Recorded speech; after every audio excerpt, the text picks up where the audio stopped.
Hey, what's up, Jordan? How's it going, Kyle? Well, could be better. My Rivian's coming up on 60,000 miles now.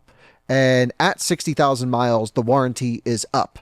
Right. And so, as whenever one of my cars comes out of warranty, I want to make that last service appointment to fix everything possible. The long list of the last free repair. And I've got some bad news, dude.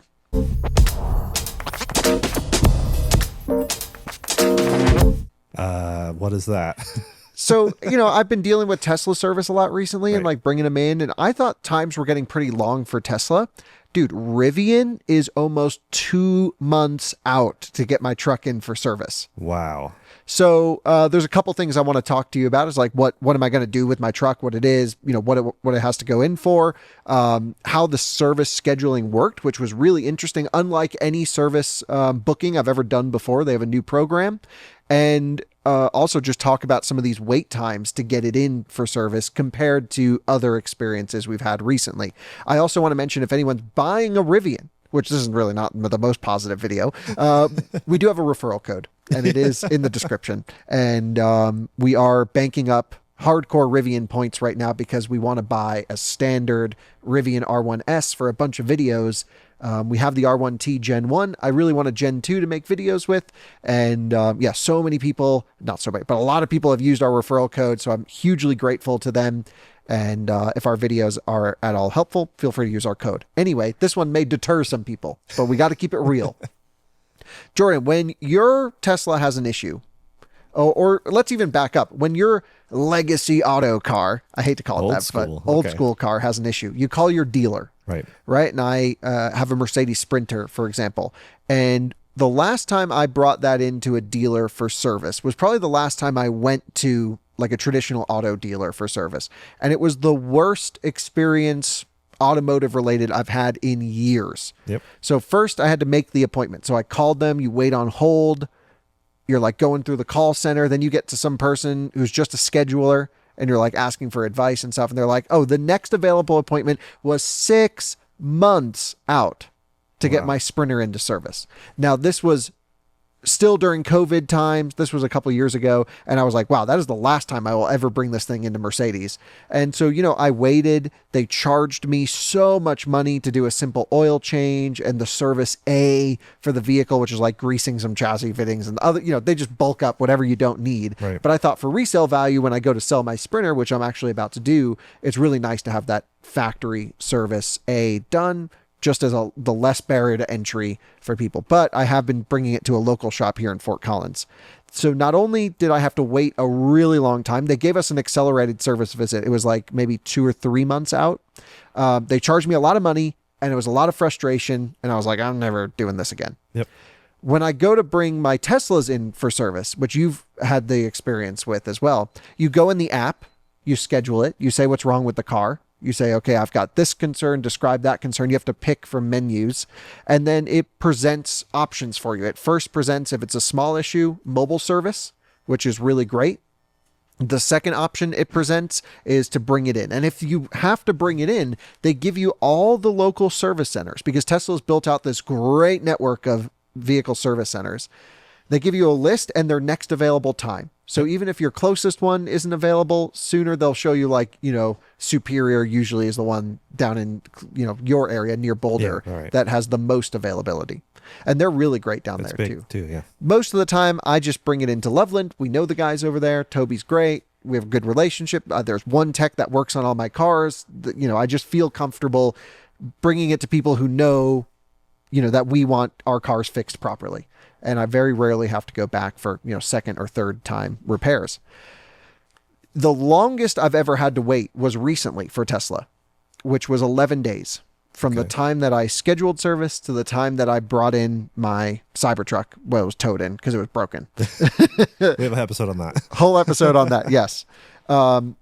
And so I thought Rivian would be interesting to compare to my Tesla service experiences with. So I went in the Rivian app just now, just like 5 minutes ago. And I probably should have done this on the video, but I didn't think it was going to be anything interesting enough to make a video with. Right. And I went in there and I selected vehicle health. I like how they don't call it service. It's vehicle health. And I go like request service in there or something. you don't actually select from a menu what's wrong. You just talk to an AI thing. Oh. So it's like I'm talking to Chat GPT. Yeah. And I don't know if I can pull up my chat history or whatever, but it doesn't really matter. I said, it said, hey, describe your concerns. And I said, okay, here's what's wrong with my truck. In like one text, I didn't like break it up or make it nice for it to see. I said, my vehicle sags when parked. So it falls down. Drew's truck does it too. Yeah. Pretty sure they all do it, but I still think a truck shouldn't sag when it's parked for 2 days or whatever. Every time I come back to the hub, it's almost on the bump stops and it's got to fill itself back up. So I said, my vehicle sags when parked. There's a rattle in the dash. There's a fan grinding noise behind the driver instrument cluster and something else. Can't remember what it was. I should remember because it was 5 minutes ago. But basically, I listed it out like that. And then it was like, okay, let's run through your concerns one by one. I'm like, really? You just got all that? That's pretty cool.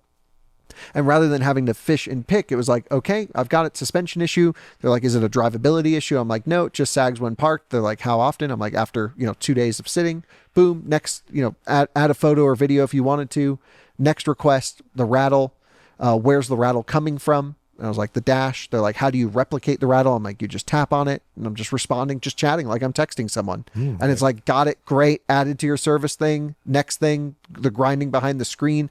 It had a weird bug in the servicing though, like where it would ask me about the rattle in the dash. I'd answer and then it would say, okay, how often are you hearing this problem? It had already moved on to the next service thing. So I said, oh, which one are you talking about? They're like, oh, sorry, I've moved on to the next thing.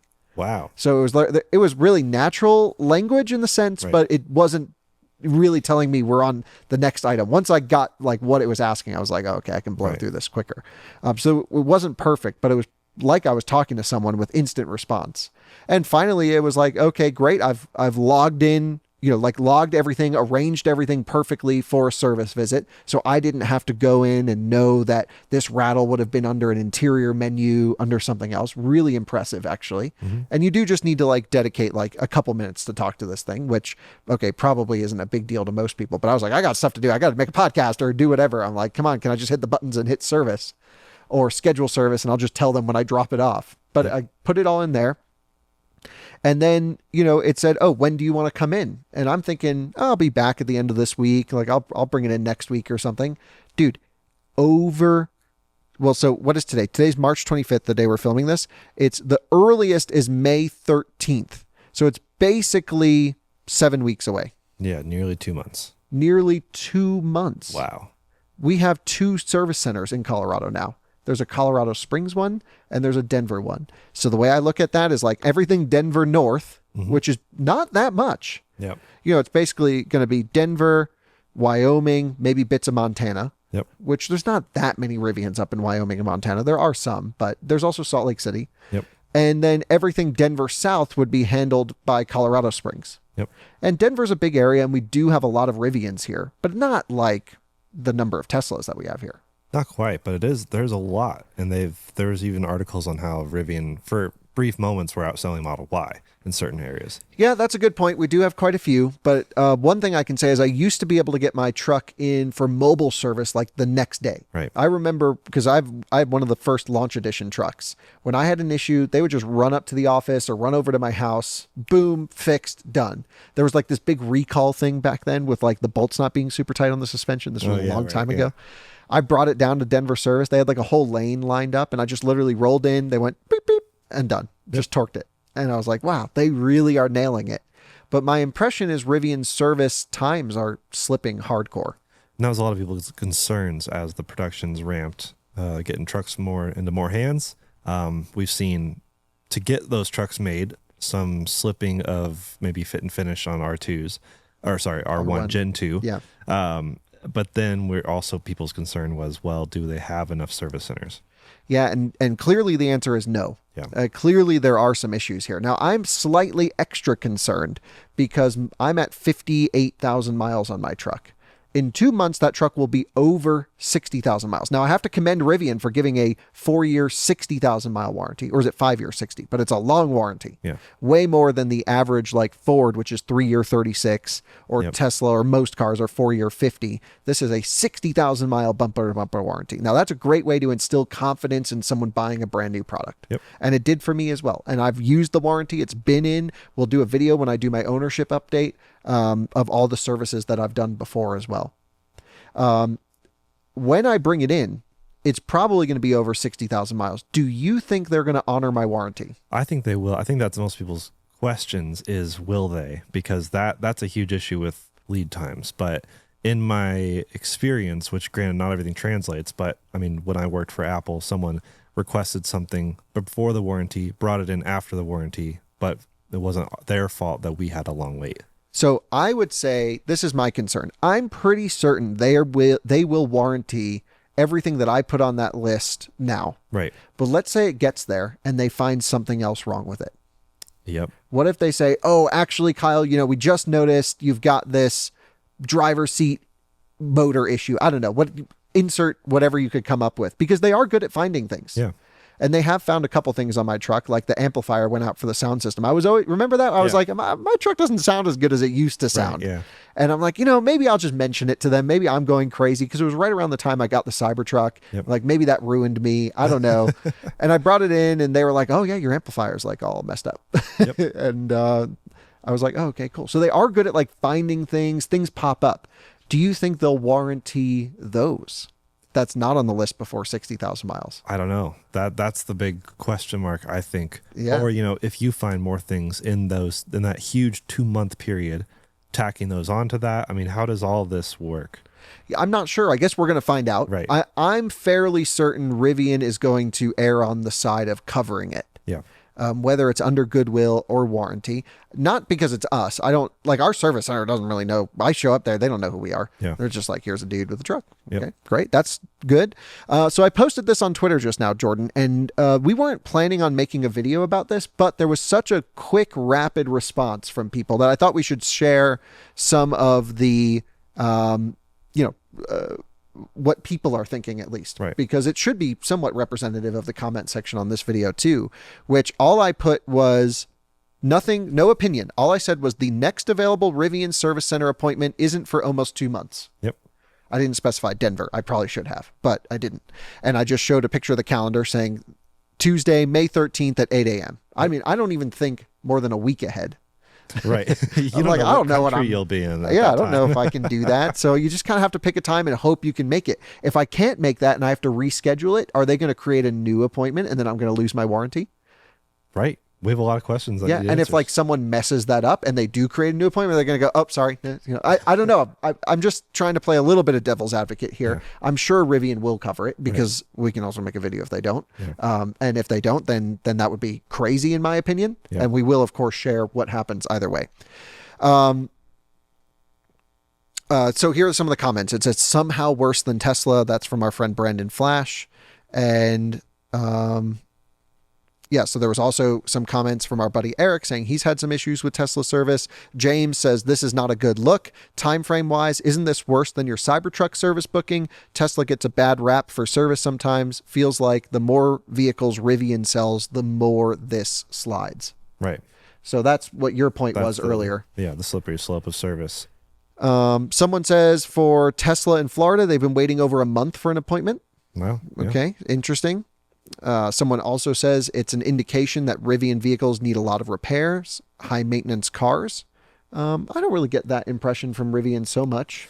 No, I think a lot of modern cars have needed more repairs than people expected. I mean, even Hyundai, Kia, Genesis. Yeah, ICCU issues, 12-volt issues. I mean, every car's got their problems. I do think Rivian, from what, like, I look at a lot of what Colton's customers have, and we do see a lot of initial quality issues where, like, things aren't lining up, door handles squeak, issues like that on Gen 2 that need to go back for repairs. My truck was similar. It's been in multiple times, and I will do an ownership update with everything I've had done. I've had suspension components replaced. I've had I don't know, multitude, new screens, like other stuff go in there. But I'm also so particular. Yeah. Where I have no problem making a service appointment for something that isn't completely representative of what the truck should be. Yep. And in my opinion, if the warranty says 60,000 miles, it better be damn perfect for 60,000 miles. Yep. And I know it's not. So I'm always going to bring it in, because if it's free for my car to be representative, that's my view.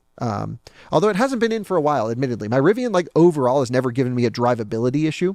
The motors have been solid. The batteries had a couple little bugs and stuff, but nothing that I couldn't fix with a refresh. So I'm actually really pleased with the quality of my truck, considering it was the first product of a new automaker, really taking a leap of faith getting that one. We didn't even know if they would survive enough to warranty that truck for 4 or 5 years. Right. Seems like that we're kind of out of that a little bit. Still, their financial situation is a little bit rocky at times.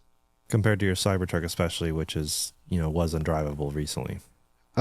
Still is. Yeah, absolutely. And that's from a trusted automaker having major issues. So, sometimes it is, very car dependent, or roll the dice or whatever. But I do know most Rivian owners probably have had at least one service experience. Yep. Which, like, if you buy a RAV4, you're probably not doing anything except bringing it in for an oil change. Yep. Some other comments, that's insane. Another commenter says insane. Some says worse than Tesla somehow, which is already not good at all. I would disagree. I actually think Tesla is pretty good. This one, John Brown, really upset. His title is Tesla and Rivian on X, so he must be a fan. Yeah. But his comment is extremely incompetent, as they have sold very few cars. Meanwhile, RJ gets millions in salary and compensation every year for never turning a profit in this company and running it to the ground. Good job, RJ. Wow. So that's someone that's really pissed off. Again, I don't know anything about the financials of Rivian, but certainly there's not all is good in Rivian world. Yep. Which is probably the case for any large company, I would imagine. Wondering if I got any, couple retweets. Someone says, but Rivians look so nice, LOL. And another one says, is this okay?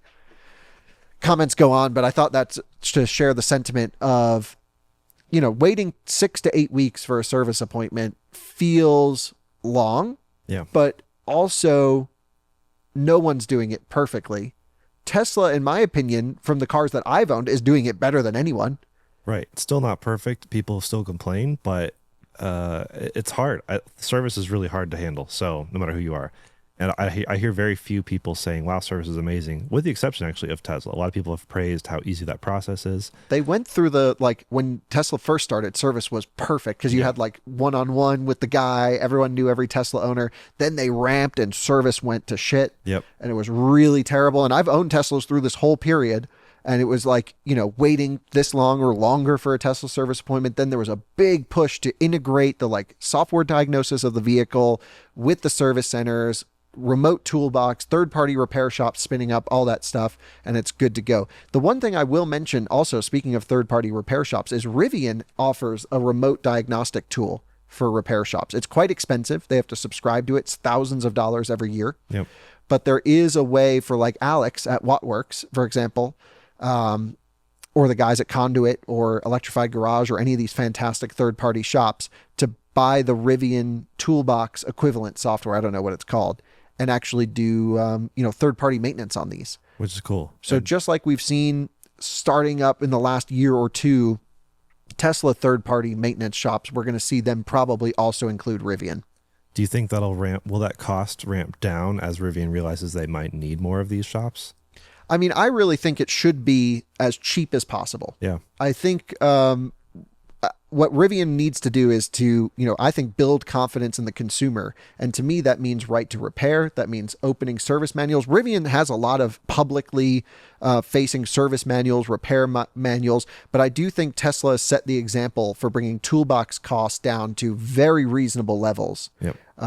Where Rivian should match that as well. Right. I don't think they should turn a profit by third-party shops fixing vehicles. Yeah. If anything, it alleviates pressure from the service centers for Rivian. It opens up a fair competition to service, which is really important for ownership costs down the road. And I think if Rivian is for the greater good, they will encourage as many third-party shops that are qualified and vetted to get their software and to fix the vehicles. Same like with body shops and other stuff too. Yeah, and I've heard of a lot of issues with body issues. I mean, some people have said recently, like, oh, my hood is a little dinged. Marquez, I guess, recently said his hood on his Rivian is dinged. He's just not going to bother getting it fixed because it was like 6 months to wait for that part or something. Wow. Who knows how reminiscent a representative that is of situations. Sounds like me and my truck, but I just, it's a truck, so I don't care about the dings. Right. The whole tailgate's messed up on the thing. We've dropped it on a trailer hitch so many times. Yeah, so this could be that ramp challenge that Tesla did see. This could be that. And I've felt like that would have to happen at some point for them to maybe realize what they need, or you'd think they would have seen from Tesla, but the ramp is hard to gauge. The one thing I just remembered, this is not a sponsored bit at all, but it is one of our sponsors, actually. On Out of Spec Renew, Amber sponsors that channel. Yep. I talked to the guys at Amber about my truck coming out of warranty, and I thought they just warranted Teslas, but they actually do a bunch of EVs, and they offered to put, I don't know exactly what warranty or what level, Alex knows how that all works really, but they are going to put their warranty on my truck. So what I'm really excited to try is to see when my truck fails out of warranty, which I'm sure something will break because I plan to own this for a long time. What will that process be like to use Amber if I bring it to Rivian? Yeah. Do I have to pay? Do they reimburse? I don't know. I have to research this, and I'm sure we can just, we'll talk to them.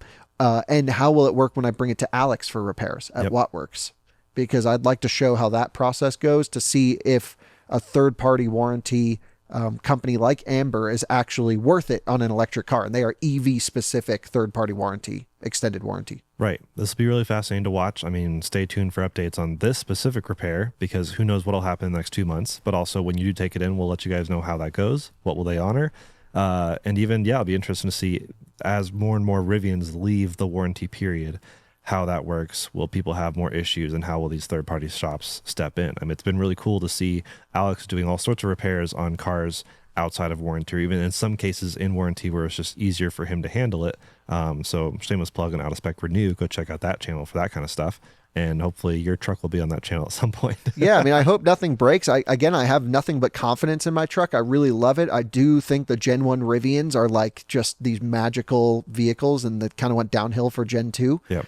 We still need to buy a Gen 2, so use our referral code. But the last point I'll make is over the next 1,500 or 2,000 miles before I'm out of warranty, I am going to list every single little thing that pops up on my app and tell Rivian, and they're probably going to get annoyed with it. But I just think if they can find anything, I want it to, break now, between now and the next 1,500 miles before my service appointment and before I'm out of warranty. Because I think anything that breaks out of warranty, they will not cover, which is fine. I mean, I agreed for them not to cover anything out of the warranty.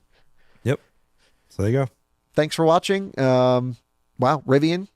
Got to ramp up service. No question. This is way too long, Jordan. Yeah. One last point. I'm really sorry. I did meant to make this point earlier in the video. If you have a major failure with Rivian, one of our commenters commented this, they towed it into the Rivian service center, even though they had a long wait, and they had it up and running in 4 days. Wow. So they do seem to prioritize drivability issues. Which I think is good. If that should take precedence over a creak in the dash. Absolutely. Totally agree. But I just wanted to make that point that even though his appointment wasn't for a while, it was towed in, they fixed it, and they got him on his way. Great. Good on them. Thanks for watching. See you in another one again soon.